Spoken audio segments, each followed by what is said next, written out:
So this is the agenda we are working on. We have covered the Angular technology, right, as part of the main stack, technology stack, right? We covered Angular, we covered also Node.js and Express to create a middle tier server that to create RESTful APIs that allow us to retrieve data from a server.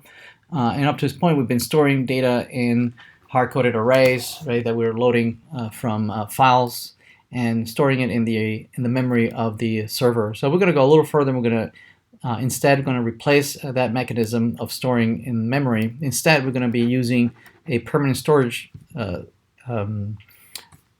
database, right, which is a non-relational database called Mongo DB.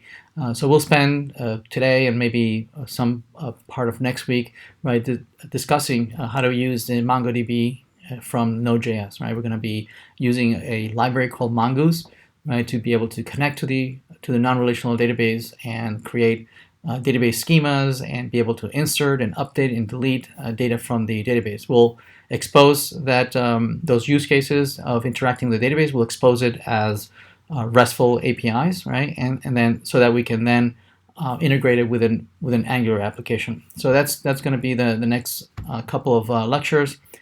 And we will also integrate that capability with being able to implement, login and registration, as folks can add themselves to an application, right? We're going to be we're going to be using Express session management so that the application can remember that somebody has already logged in and they can access certain parts of the application using session.